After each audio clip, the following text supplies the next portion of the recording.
The article I'll be talking about today is entitled Tours of Duty.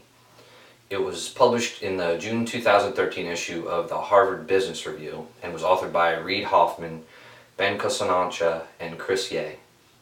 The article examines the evolution of employer-employee relationships and contracts in the 20th and 21st centuries. As globalization and the information age have created virtual and international workplaces, the authors argue that the former job security assured by an employee's good work has been destabilized. Other topics include why traditional employee loyalty initiatives are outdated in the 21st century, the benefit to employers of retaining entrepreneurial employees, and the need for employers to foster individual employee development. Okay, so let's get started. What is this new employer-employee compact? The new compact, called Tours of Duty, utilizes the new work environment of rapid change and disruptive innovation.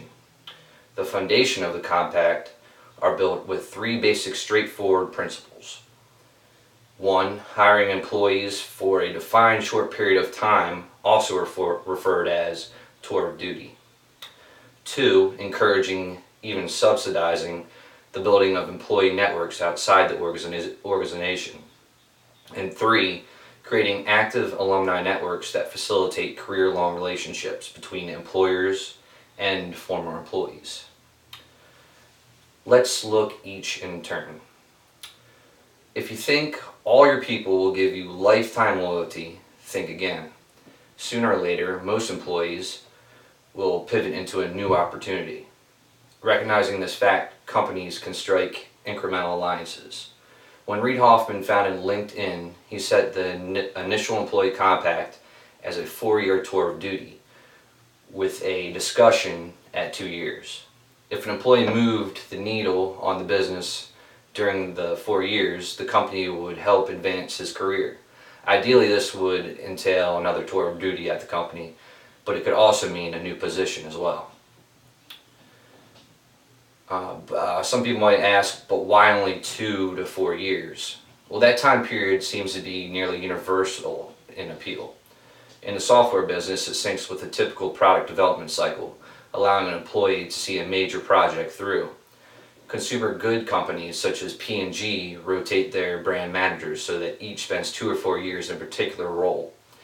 Investment banks and management consultancies have 2 to 4 year analyst programs. Properly implemented, the tour of duty approach can boost both recruiting and retention.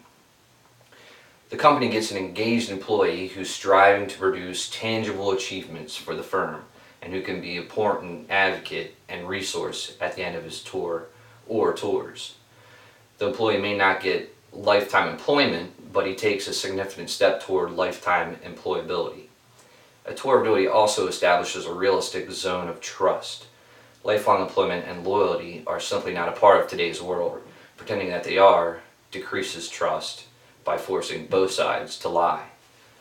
The next principle we'll be discussing is engagement beyond the company's boundaries.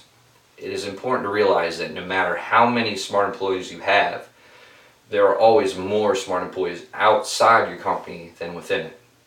This is true of all organizations, from one-person startups to the Googles of the world. To maximize diversity and thus innovation, you need networks both inside and outside of your company. Employers should encourage employees to build and maintain professional networks that involve the outside world. Essentially, you want to tell your workers, we will provide you with time to build your network and will pay you to attend events where you can extend it. In exchange, we ask that you leverage that network to help the company. This is a great example of mutual trust and investment.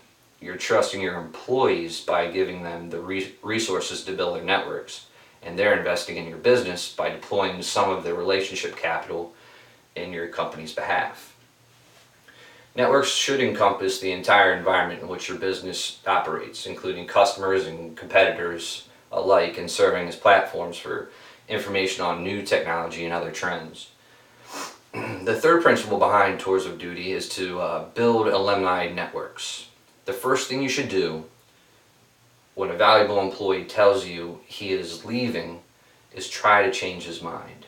The second thing is to congratulate him on the job and welcome him to your company's alumni network. Corporate alumni networks are a prime way to maintain long-term relationships with your best people. So the goal here is not to retain employees, but to establish lifelong affiliations. Advantages of alumni networks include rehiring of former employees. It is the most effective means of external engagement, and sharing of competitive information, effective business practices, and emerging industry trends.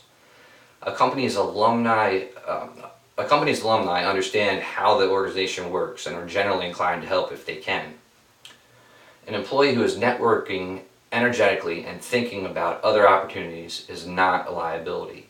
In fact, such entrepreneurial, outward-oriented, forward-looking people are probably just what your company needs more of. The key to the new employer-employee compact envisioned is that although it's not based on loyalty, it's not purely transactional either. It's an alliance between an organization and an individual that's aimed at helping both succeed. So in conclusion, the compact engulfs the following: constructing personalized, mutually beneficial tours, encouraging network development and expertise outside of the organization, and utilizing exit interviews by establishing alumni networks to maintain career-long relationships. Remember that rapid change and innovation introduces the need for adaptability and risk-taking. Therefore, a workable new compact must recognize that jobs are unlikely to be permanent, but it must encourage alliance nonetheless. I hope this speech has given you a better insight on new ideas of employee-employer relations. Thank you for your time.